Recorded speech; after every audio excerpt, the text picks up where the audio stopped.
ఈ శృంగారం దేనితో పోల్చాడనంటే దేవుడు సమాధులతో పోల్చాడు. తెలుసు కానీ ఆలోచన మీలో ఏమన్నానంటే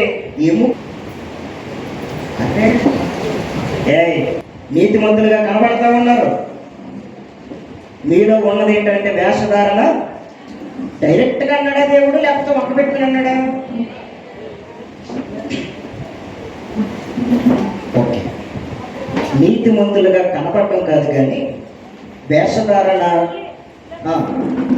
అక్రమముతో తీసివేసి అప్పుడు నా దగ్గరకు వచ్చి నా వాక్యాన్ని వినండి, నా వాక్యాన్ని బోధించిన చెప్తూ ఉంటాడు. తర్వాత ఎలా మాట్లాడుతున్నాడంటే వేషధారులైన శాస్త్రులారా పరిచయాలారా ఒక్కసారి కదా మాట 7 సార్లు అన్నాడు.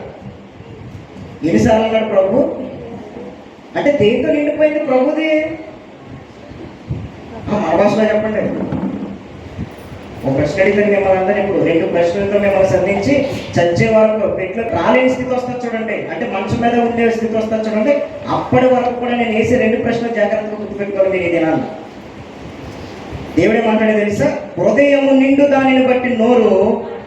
ఇప్పుడు ప్రభు ఎంతలా ప్రసంగం చేసి వేషధారులారా శాస్త్రులారా పరిసయ్యులారా ఎముకలతో నిండి ఉన్నారు మీరు, సున్నము కొట్టిన సమాధులు మీరు అని అనడానికి దేవుని హృదయం దేనితో నిండిందో తెలుసా? బాధతో నిండిపోయింది. వారి అంతము కళ్ళ ముందు దేవుడికి